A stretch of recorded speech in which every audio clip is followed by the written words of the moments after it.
Yeah. Oh yeah.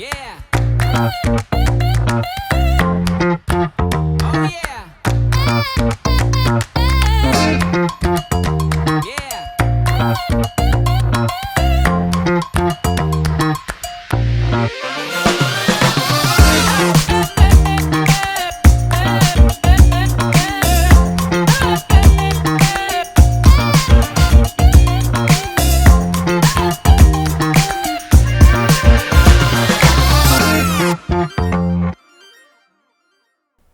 He is the silent giant in the world of chess.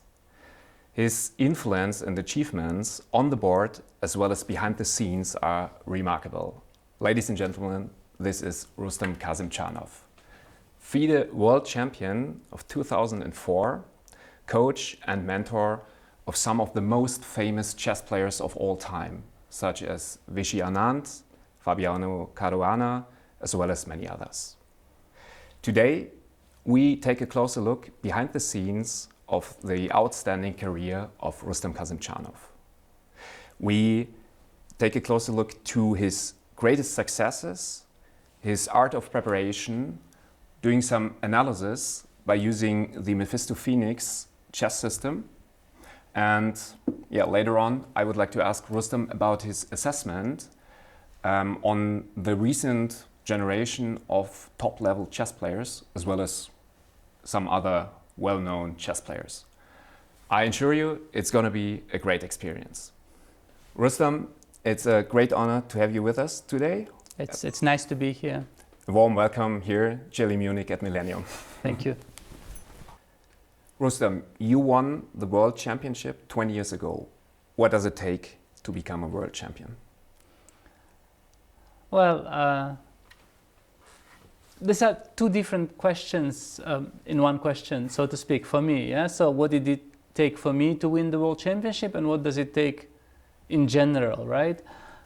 Because there are different ways to become a world champion, and there are different paths to the World Championship, I would think. Mm-hmm.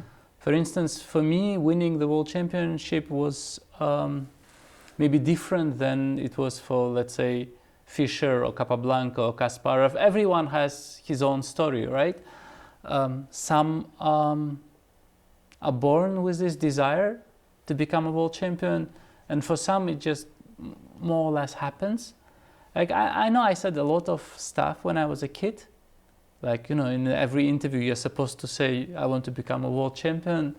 But honestly, I don't think that I ever had this clear ambition to win the world championship. Whereas it's clear that for, let's say, Fischer or Kasparov or Carlsen, this is different. It was a destiny for them? Well, for them, it was clear that they were strong enough to dream of this very early on. And in a way that I think I just wasn't. Okay. Which also, in a way, I think makes my achievement pretty special. In as far as for some the title or the winning of the World Championship is a natural development of their career, because they're just sort of strong and they're destined to be there. And for me it was more a different kind of story, more of a Cinderella story, like beating the odds against all expectations. So at some point it was, 2004, 20 years ago, it was, at some point it was me against the world, more or less, against the chess elite, but also it was a tournament, an achievement that was born out of the moment. I won it because at some point I felt I had a chance to do so, and then I put all my sort of energy and strength into it. It was not sort of a culmination of a long year strategy, which could be the case with some other players, like Magnus Carlsen and the like. So, as I said, it takes, everyone has his own story and takes different things. So for me, it was really this, that although I think I was never strong enough to realistically think of winning the World Championship, in the heat of the moment when I felt I had this chance, then I sort of just sort of pulled myself together for this task. And then, of course, we can talk about this for weeks and weeks or month and month about how it felt and what did it imply. But it was a different story. Yeah? And for some others, it's like if you take people like Karpov, Kasparov, Fischer, Magnus Carlsen, maybe also Vishy Anand, and maybe potentially, I know Fabiano Caruana, at some point it was a remarkable talent, a lot of work from the early years, and obviously you have a path that culminates in the World Championship. My path was different, and my World Championship was different, I think. When you're talking about this heat of the moment, was it just up front, the World Championship in 2004, or was it just in between this period, this short period of the World Championship? I mean, when I think back 20 years ago, it was actually sort of a strange period for me, as in moved to Germany, 2003. Okay. I was a very turbulent period because I was just freshly married, and you were 24, I suppose. I was I don't know, yes, 24-ish, yeah. And I was freshly married, and we had the baby, and then we decided to move to Germany, and it's a difficult period. Yeah. When you have a baby in your hands, and you move to another country, and it's not easy. There are a lot of bureaucratic issues, visas and the like. And welcome to Germany. Yeah. Everything is a fight. Yeah. Nothing is easy. And then at some point we come to Germany. It's a new country for us, new language that I had to start speaking on the fly, more or less, and my wife as well. And you come to a new country. You rent your first apartment. And there is no support structure around you. Okay, I had friends. I had a club in Germany, but nonetheless, there is no big support structure around you. And then you need to buy your first, you need to buy plates and forks and spoons and cups because you don't have anything. Yeah. And then it turned out that my driver's license was not really valid in Germany, so I had to get my driver's license. And then at some point, my wife and kid, they had to go back to Tashkent because their visa was not quite what they needed, and they had to go through this process again. So it was a very sort of a difficult period. And then at some point, it became quieter. It became quieter when everything was more or less done. When we were settled more or less, when we rented our apartment, we furnished it. I got my driver's license. We got the plates, the cups, the spoons, and everything. And at some point, it became quieter. And then I started playing better chess. Obviously. Obviously, yes. So the spring of 2004, suddenly I started feeling better, playing better. So I won a big Open in Daitasau, 2004 in, I think, April. I won some rapid tournament, or maybe shared the first place. Maybe I didn't win outright. I think I shared the first place in a rapid tournament in Luxembourg, just before the World Championship. And I felt like it was not a bad moment for me. I did not think, of course, going to the World Championship that I have chances to win, but I did think that I have better chances to win than most other times because I had played World Championships before. So my first World Championship that I played, 99 in Las Vegas, finished. It always felt funny saying this because I remember saying this when I got home after the World Championship, that the truth of the matter is the World Championship started, I think, on July 29 or something like this, and on the July 30th it was over for me. This is what the knockout format does to you sometimes. So I started the tournament, and then I think 27 hours later the tournament was over. And it's a shock to your system. It's funny to to say afterwards, yeah, that 27 hours later it was done. On the 30th of July I was quite free, but there it's a bit of a shock, somehow physiologically even, because okay, you fly from Tashkent to New York to Las Vegas, you spend some time there to acclimatize, you prepare. I carried, in '99 I carried books with myself. I carried, I don't know, 20 kilos of chess literature with myself in my suitcase. And then it was suddenly done.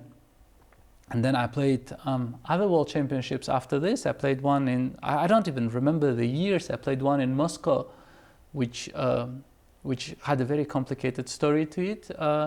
And then I played one in New Delhi at some point. And basically my world championships, they were always cut short very early.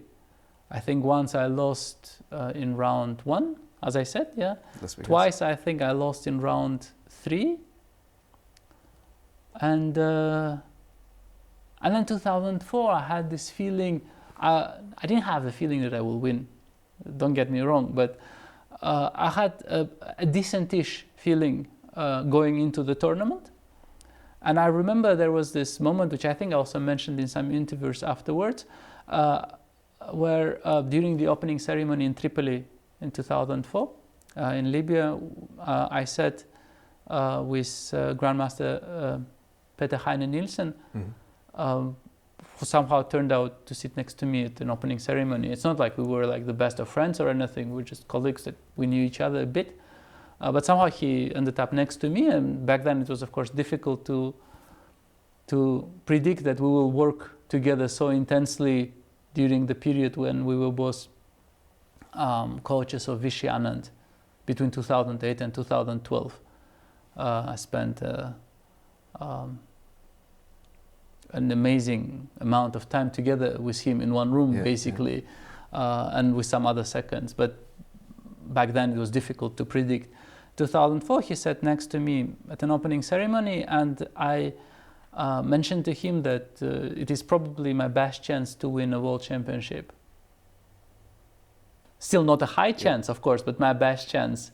Because also in 2004, some players, they were absent for all sorts of reasons. The prize fund was not great. And also it was in Libya. How big was it, the prize fund? It was really not big. It was, I think, by far the smallest prize fund for the World Championship on any recent memory. Yeah. And the first prize that I got, I don't know if you remember this, but back then they had a complicated formula. It was not the first prize, but it was first prize with deductibles. Like they deducted things from you. For instance, if you did not win outright, but you had to go into rapid or into blitz, they deducted some money from you. So theoretically, the first prize was $64,000, which is honestly ridiculous for winning the World Championship. Especially compared with these days. Compared with any days. With days, I think in Las Vegas '99, the same tournament, the first prize was like $500,000 or more, something like this. But anyway, this was some apparently dark times for chess. And at the end, I mean, they deducted stuff from me for I don't know what. They deducted this, that, some taxes.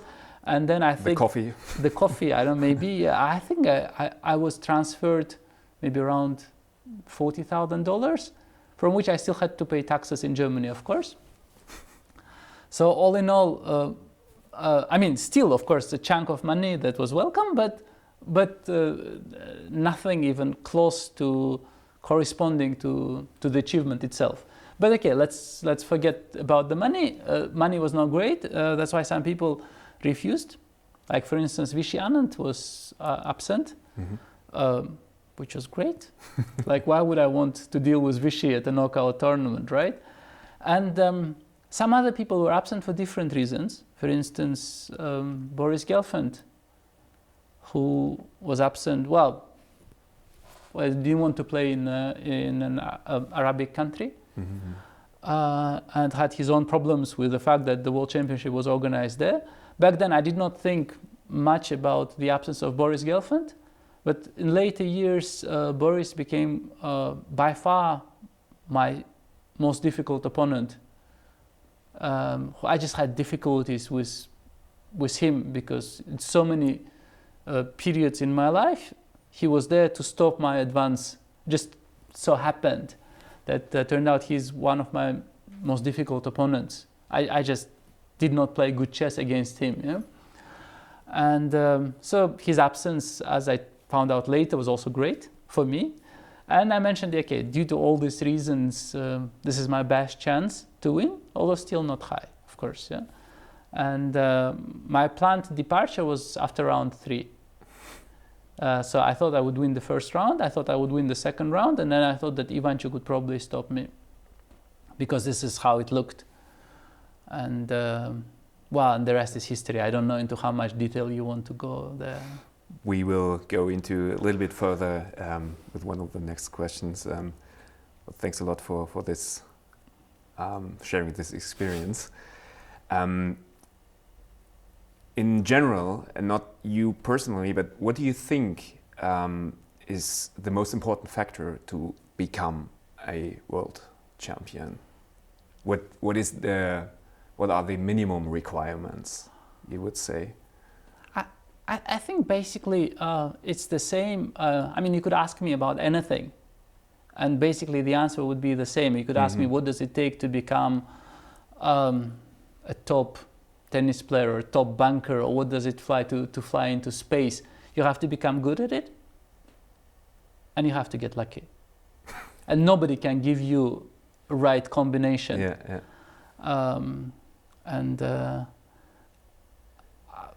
I very often think it's more luck than anything else, because, well, you have to be good at it, obviously, but then you also have to get lucky at the right place at the right time. And then I think history, because okay, hindsight is what they say. Hindsight is 20/20. Yeah, I think it's a much more natural saying in America because well, they know what 20/20 means. Yeah, it's perfect eyesight. Yeah, in Europe, it's not really used, but okay, that's what they say. Yeah, hindsight is 20/20. So you have the perfect vision after the fact. And I think a lot of things we take as granted, as natural, as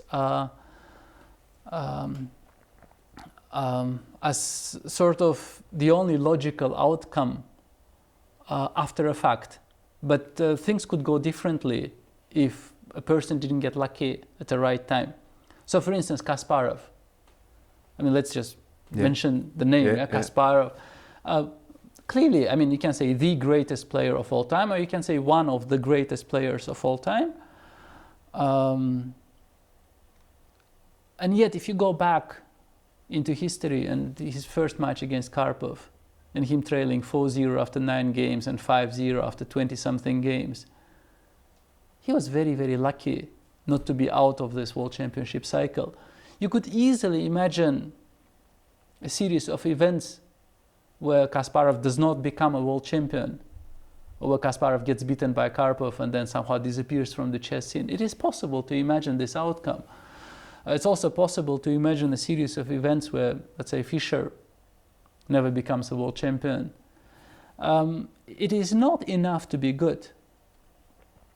It is also important to get lucky at the right time. I once heard a remarkable story from a different field. One of my friends and chess students, he's a very famous Wall Street personality who made a career on Wall Street, and he was giving an interview once. I just saw this on YouTube by accident a bit, where he was answering the same question that you asked me, but he was answering the question, what does it take to become successful on Wall Street? Where he basically said that his first job was, I think, with Deutsche Bank, and he got it under the following circumstances. So it was more or less he was trying to get a job on Wall Street, his first job, and he was not successful.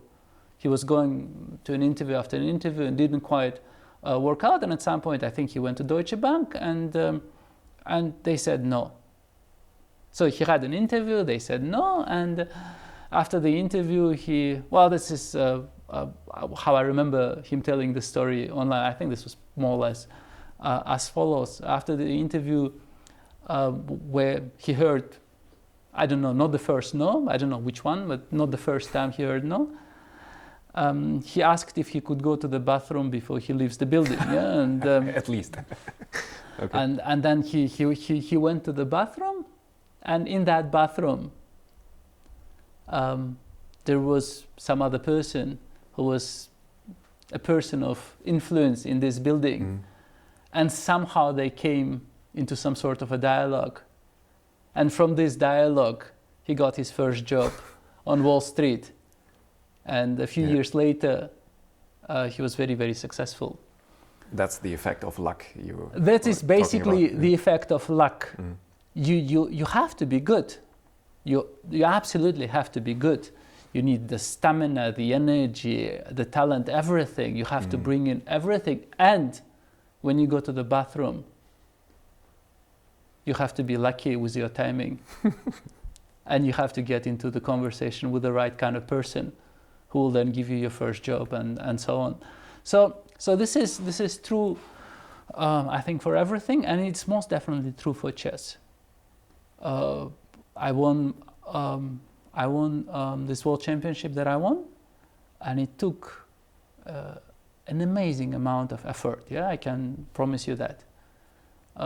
But you also have to get a little bit lucky at the right moment. Yeah, and the same is true for everything. And speaking after the fact is always a bit short-sighted. Of course, Magnus Carlsen is the world champion. Of course, Magnus Carlsen had to win the world championship.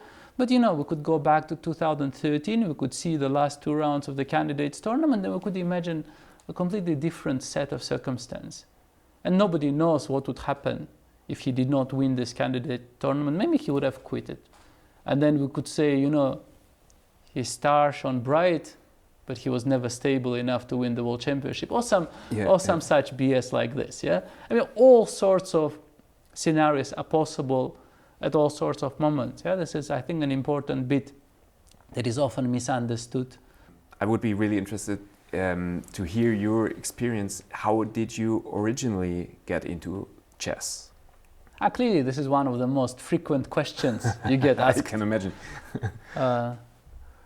I mean, I must have given thousands of interviews in my lifetime, and no journalist ever forgets to ask this. Yeah, how did you get into chess? How old were you?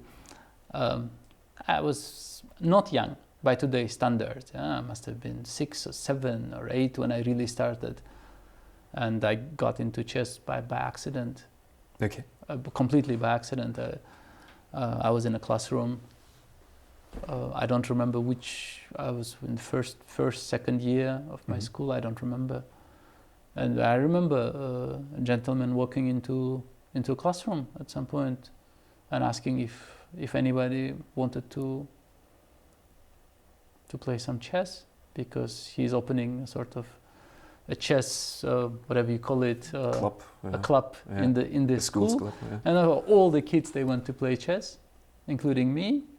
And a week later, there were only 2 left from 50 or 100. I don't know how many.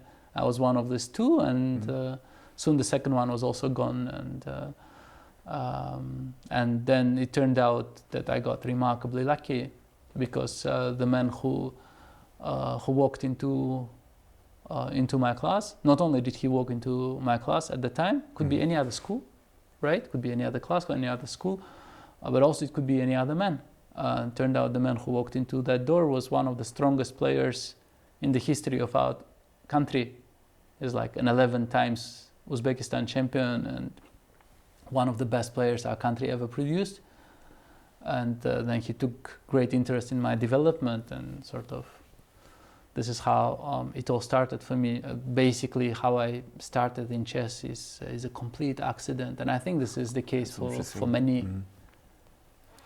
So it's not your parents playing chess that much?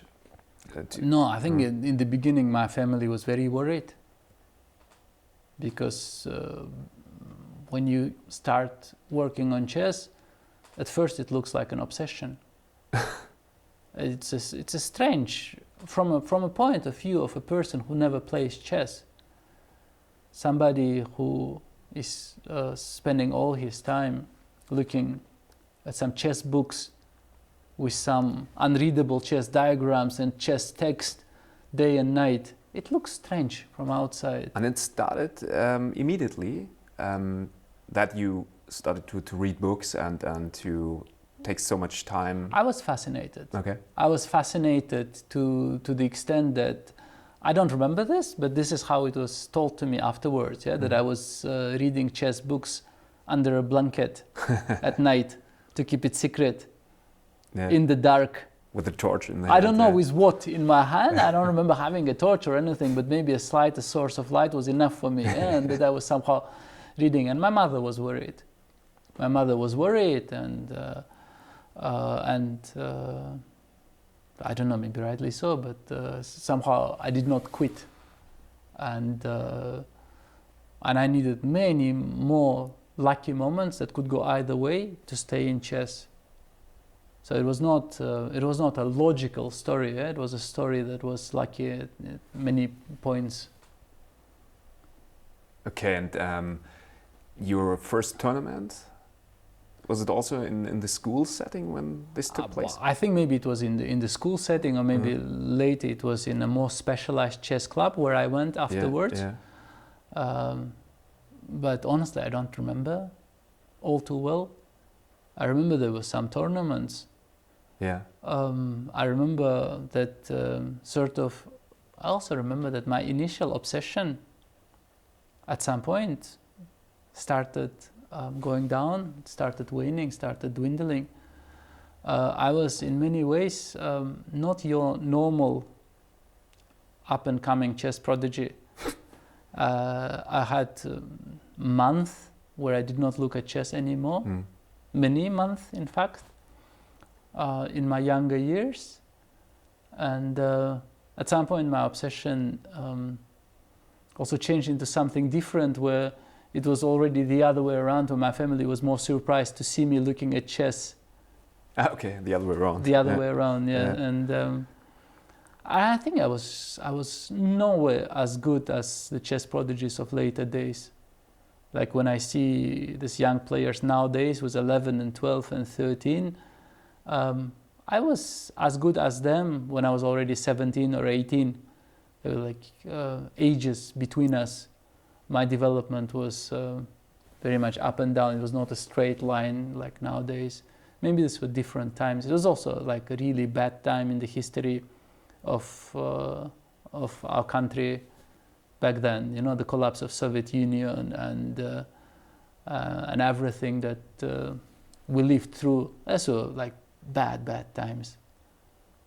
But maybe it's this situation, this unstable situation, was also gave you the opportunity to rely on chess. Was it like that you were even more focused on this game? I don't think I was ever focused. I was a kid.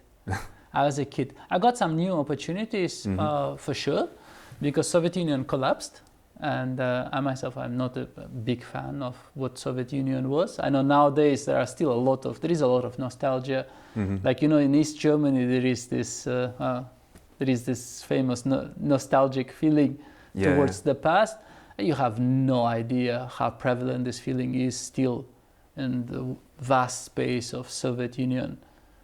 And I personally think Soviet Union was a horrible experiment on humanity. But a lot of people in my family, they would not speak to me afterwards, you know, if they heard me say this. To them this is still like the great thing that existed. For me personally, for my chess career, the collapse of Soviet Union at some point helped me, because I was at some point suddenly the champion of my country, which would probably never have happened if the country had stayed Soviet Union. Part so of it. I got access to things like World Junior Championships, world or continental championships like Asian championships, and in this way I think there was some element of luck in that, but also again nowadays nobody really remembers this, to my amazement, but the collapse of Soviet Union also sort of resulted in very unstable times in those territories that were left, and sort of when I think back of the early 1990s, I think, okay, I mean, quite aside from becoming, you know, chess grandmaster, world champion, and so on, we sort of every now and then, you know, thank the Almighty God that we stayed alive, you know, through those times, basically, because it's so like really, really bad times. Now everything is much more stable, and I think the kids that, for instance, say like Abdusattarov, Sindarov, the Yakuboyev, the chess prodigies of today's Uzbekistan, they have a completely different time, really, because they have really stable times with some support of the government and well-developed infrastructure of working on chess, playing chess, training chess. The amount of time they can invest is basically bigger than... they have grandmaster training at an age where at the corresponding age I didn't even know what a grandmaster was. Okay. Like at an age where Abdusattarov was having players like Gelfand or Kramnik train him, I had not even seen a grandmaster. For us, grandmaster was a stuff of legends. Like grandmaster, we thought, I don't know what we thought. Like 1990, I played my first Uzbek junior championship, and we heard that, you know, in the same building, a grandmaster was staying and having a training session, and we just did not believe this. Yeah, we thought, wow, a grandmaster, it's something like special. a superstar. It's like we didn't even know what that is. Yeah, it was a superstar, but like somebody from a different world. Like now you would have to introduce some new concept, you know, like extraterrestrial, staying in the same hotel, you know, doing his extraterrestrial things. It's much later that I understood that. I mean, nowadays I think that basically grandmaster title is fake news. Basically, yeah, it's not even real. I think grandmaster title is basically, it's a thing that it's an artificial thing. Nowadays nobody even really cares anymore. Somebody is called grandmaster or not. We have a different metric for chess strength. And now it's not even clear what this even implies. What does it even mean that you are a grandmaster? Like, I don't know, 20,000 grandmasters alive? What does this even mean anymore? How can you be a grandmaster at anything when there are tens of thousands of you? What sort of a grandmastery is this? Back in the day when the grandmaster title was introduced, there were maybe 10 in the world. So I think we have a serious inflation. Big number, yeah. And can you remember the point, if you look back, when you started to fully focus on chess? Was there such a moment? Somehow you must have decided whether I do something else or I keep on playing chess. For me, it was never a conscious decision. It just at some point you start doing chess, and then before you know it, at some point suddenly you start earning money. I think for a teenager, this is a big shift psychologically, especially given what the kind of circumstances that I come from, where suddenly, you know, at some point, I even remember, you know, earning my first like $100 at an open tournament. It felt, wow, it felt special. It suddenly you had what felt like a very substantial chunk of money at your hands in an environment at a time where money was difficult to come by. And then it's not really a decision where suddenly, you know, I'm like 17 and I'm supposed to decide whether I want to do chess or study, right, or do something else. But in reality, I was already earning some money. whereas people around me who studied and worked, they were not. Because once again, I mean, the country was not really functioning yet fully. It's now that the times are different, that once again now it feels that, okay, for instance, in Uzbekistan, there is so much economic boom in the last few years that you see that clearly now it would have been a choice for many, whether you want to pursue your dubious chess career or you want to do something else. But back then it was some sort of, it was just obvious. I mean, suddenly, you know, you're traveling, you're going to places, you're earning money, and you would not just abandon this. Yeah? So it's not a decision that you make consciously, it just happens sort of to you. But also I was not a proper chess player. Psychologically, I was not working on chess like profis of today. I was not working every day. And sometimes I would just have this where my ambition and motivation would go down. Sometimes for month and month, I would just do something else. I would just, you know, read books or watch movies. My attachment to chess has never been like steady. I'm different, I think, in this respect than many of my colleagues.